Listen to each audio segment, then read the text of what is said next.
Hi guys, welcome to my YouTube channel. और आज इस वीडियो में मैं आपको बताने वाला हूँ रीबेट अंडर सेक्शन 87A दोबारा से कैसे ख़त्म हो गई है।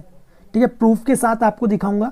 जैसे कि हमारी न्यू अपडेट यूटिलिटी आई है, एक्सेल यूटिलिटी, और जैसे कि वीडियोस आ रहे हैं कि दोबारा से हम रीबेट अंडर सेक्शन 87A को क्लेम कर सकते हैं ITR को रिवाइज करके। तो आपको प्रूफ के साथ मैं आपको दिखाने वाला हूँ कि दोबारा से जो हमारी रीबेट है अंडर सेक्शन 87A वो हमारी शो नहीं हो रही है। तो गाइज़ ये वीडियो बहुत ज़्यादा इंपॉर्टेंट होने वाली है, बन रही है इस वीडियो के साथ। यदि अभी तक आपने मेरा यूट्यूब चैनल सब्सक्राइब नहीं किया है तो कर लीजिए ऐसी बेनिफिशियल वीडियोस के लिए।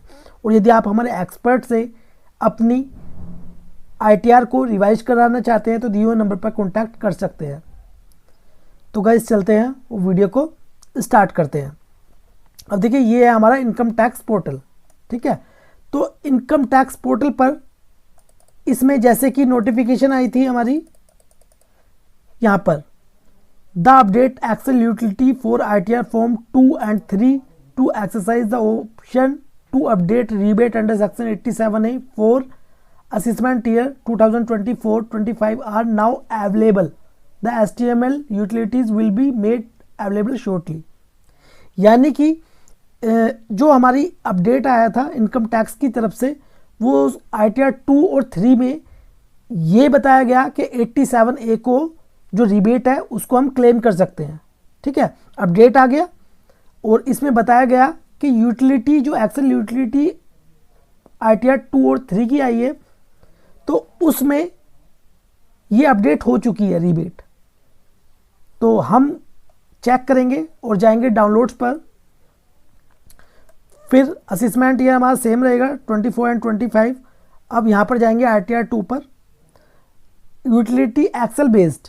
ठीक है, ये जो लेटेस्ट वर्जन है इसका वो अपडेट हुआ था 4 जनवरी 2025 को। देखिए मैं आपको बता देता हूँ, जैसे कि जुलाई में, ठीक है, जुलाई में एक अपडेट आया या चेंजेस आया जिसमें कि रीबेट अंडर सेक्शन 87A को ITR फॉर्म से ही हटा दिया गया। तो उसके बाद जो रीबेट अंडर सेक्शन 87 का बेनिफिट था 25,000 वो नहीं मिल रहा था क्योंकि ITR फॉर्म से हटा दिया, तो इस वजह से टैक्स पेबल बन रहा था। ठीक है, लेकिन अब गवर्नमेंट ने अनाउंस किया कि जो हमारी रीबेट है अंडर सेक्शन 87A इसको हम क्लेम कर सकते हैं, लेकिन इसके लिए आपको अपनी ITR को रिवाइज करना होगा। ठीक है, रिवाइज करके ही आप अपना, यदि आपका रिफंड बनता है तो आप रिफंड क्लेम कर सकते हैं। ठीक है, या मान लीजिए आपकी पहले डिमांड आ गई थी, ठीक है, लेकिन वो डिमांड आपने पे कर दी। तो देखिए ITR फॉर्म के अंदर कहीं भी ऐसी जगह नहीं है जिसमें कि जो आपने डिमांड पे की है उसको आप रिफंड ले सके या कहीं भी शो कर सके। तो यदि ITR फॉर्म में कहीं पर भी शो नहीं कर सकते तो फिर हम क्लेम कैसे करेंगे। जैसे मान लीजिए आपकी डिमांड थी और आपने डिमांड पे कर दी और आप उसका रिफंड लेना चाहते हैं अपनी ITR रिवाइज करके, लेकिन जब ITR में ही ऑप्शन नहीं है डिमांड का जो चालान है वो कहीं पर भी हम शो करें, तो इस वजह से जो डिमांड पे की है उसके लिए गवर्नमेंट ने कोई भी क्लैरिफिकेशन नहीं दी है। ठीक है, लेकिन यदि आपकी डिमांड है और आपने जो टैक्स है वो पे नहीं किया है तो आप अपनी ITR को रिवाइज कर सकते हैं। ठीक है, अब जैसे कि मैंने आपको बताया था रीबेट 87A वो दोबारा से ख़त्म हो गई, यानी कि दोबारा शो नहीं हो रही है। ठीक है, गवर्नमेंट के अकॉर्डिंग जो एक्सेल की यूटिलिटी है इसमें उन्होंने चेंजेस कर दिया है, लेकिन एक्चुअल में चेंजेस नहीं हुआ है। मैं आपको प्रूफ के साथ दिखाऊंगा। ठीक है, जैसे कि हमारी ये एक्सेल यूटिलिटी है और 4 जनवरी 2025 को अपडेट हो गई थी। ठीक है, ITR 2 और ITR 3। ठीक है, तो अब हम इसे डाउनलोड करेंगे। ठीक है, यूटिलिटी एक्सेल बेस्ड इसको डाउनलोड करेंगे। अब डाउनलोड करने के बाद अब मैंने ये ओपन कर लिया है। ठीक है, और डाटा भी इसमें फीड कर दिया है। अब ये हमारी एक्सेल यूटिलिटी जो आपने अपनी ओरिजिनल ITR फाइलिंग की थी उसकी JSON फाइल को डाउनलोड करके आप एक्सेल यूटिलिटी में ओपन कर सकते हैं। ठीक है, वो ओपन हो जाएगी और फिर आपको कुछ नहीं करना। फिर इसमें आपको जो टैक्स कैलकुलेट है वो करना है। देखिए जैसे कि मैं आपको दिखा देता हूँ, यहाँ पर है कैलकुलेट टैक्स, तो इस पर आपको क्लिक करना है। क्लिक करने के बाद दोबारा से जो आपका टैक्स है वो शो हो जाएगा। अब जैसे कि मैंने आपको बताया था रीबेट अंडर सेक्शन 87A अब हमारी नहीं रही है, यानी कि अभी हमारी जो एक्सेल यूटिलिटी है उसमें शो नहीं हो रही है। अब कैसे, मैं आपको दिखा देता हूँ। जैसे कि ये हमारी ओरिजिनल रिटर्न थी, हमने क्या किया, इसको इंपोर्ट कर दिया, ठीक है, एक्सेल यूटिलिटी में। अब हम क्या करते हैं, कैलकुलेट टैक्स पर क्लिक करेंगे।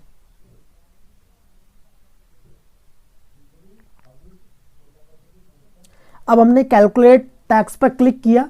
क्लिक करने के बाद अब देखिए ये हमारी इनकम थी स्पेशल रेट की। जैसे कि गवर्नमेंट के अकॉर्डिंग हम स्पेशल रेट की जो इनकम होती है उस पर जो टीडीएस कटा है उसको भी क्लेम कर सकते हैं और रीबेट का बेनिफिट ले सकते हैं, ठीक है। तो हमारी स्पेशल रेट की इनकम थी 92,483 रुपये, ठीक है, और इस पर हमारा टीडीएस कटा था टैक्स एट स्पेशल रेट, ठीक है, कितना 27,745 रुपये। अब यहाँ पर आप देख सकते हैं रीबेट अंडर सेक्शन 87A, ठीक है। ये जो यूटिलिटी है एक्सेल यूटिलिटी, ये बिल्कुल लेटेस्ट वर्जन है, मैंने अभी डाउनलोड किया है। डाउनलोड करने के बाद अब इसमें जो 87A है, रीबेट अंडर सेक्शन 87A, यहाँ पर 0 आ रही है, ठीक है। यहाँ पर क्या शो हो रही है, 0, जबकि यहाँ पर रीबेट हमारी कितनी शो होनी थी, 25,000 रुपये। फिर उसके बाद हमारा जितना भी रिफंड बनता यहाँ पर शो होता। लेकिन इसमें क्या हुआ, हमारा यहाँ पर टैक्स बन गया 27,745, ठीक है, रीबेट हमारी 0 है यहाँ पर। फिर उसके बाद इस यूटिलिटी ने यहाँ पर हेल्थ एंड एजुकेशन सेस 4% यहाँ पर ऐड कर दिया, और जो हमारा टैक्स है इसको इंक्रीज कर दिया। यानी कि जो हमारी रीबेट है अंडर सेक्शन 87A वो अभी एक्सेल यूटिलिटी में अपडेट नहीं हुई है, ठीक है। जो कि वीडियोस आ रही हैं 87A को क्लेम कर सकते हैं, ठीक है, तो अभी नहीं कर सकते हैं, ठीक है। और यदि इसके बाद कोई भी अपडेट आता है तो मैं उसके ऊपर भी वीडियो बनाऊंगा। यदि मान लीजिए यूटिलिटी में अपडेट होता है तो आपको ऐसे ही अपनी आईटीआर को रिवाइज करना है। रिवाइज करने के बाद जैसे कि मैंने बताया था आपको कैलकुलेट टैक्स पर क्लिक करना है, और जब यूटिलिटी में अपडेट हो जाएगा तो यहाँ पर शो हो जाएगी हमारी रीबेट, ठीक है। फिर उस कंडीशन में हमारा रिफंड बनेगा। फिर उसके बाद अब देखिए एक चीज़ और मैं आपको यहाँ पर बताना चाहूँगा, जैसे कि आपने एडवांस टैक्स या सेल्फ असेसमेंट टैक्स आपने पे किया था, तो वो कहाँ पर हम ऐड करेंगे, तो वो करेंगे हम शेड्यूल IT में, ठीक है। Details of payment of advance tax and self assessment tax, यहाँ पर BSR code, date of deposit, serial number, amount यहाँ पर ऐड कर देना है, ठीक है। तो जैसे कि मैंने आपको बताया था जो हमारे डिमांड का चालान होता है वो उसको ऐड करने की ITR फॉर्म में कहीं पर भी जगह नहीं है, ठीक है। एडवांस टैक्स और सेल्फ असेसमेंट टैक्स तो ऐड कर सकते हैं, लेकिन जो डिमांड का जो कोड होता है वो अलग होता है, ठीक है, वो इसमें आप ऐड नहीं कर सकते, ठीक है। फिर उसके बाद आपको क्या कर देना है, जनरेट JSON पर क्लिक करेंगे। क्लिक करने के बाद जो आपकी JSON फाइल है वो सेव हो जाएगी, और सेव होने के बाद वो आपको अपलोड कर देनी है कहाँ पर, इनकम टैक्स पोर्टल पर, ठीक है। तो गाइज ये वीडियो आपको कैसी लगी प्लीज़ कमेंट बॉक्स में जो बताएं। वीडियो आपको अच्छी लगी प्लीज़ लाइक कर दें और इस वीडियो को शेयर करें अपने फ्रेंड्स के साथ। और यदि आप हमारे एक्सपर्ट से अपनी ITR को रिवाइज कराना चाहते हैं या ITR फाइलिंग कराना चाहते हैं तो दिए हुए नंबर पर कॉन्टैक्ट कर सकते हैं। तो मिलते हैं नेक्स्ट वीडियो में, जब तक के लिए जय हिंद जय भारत।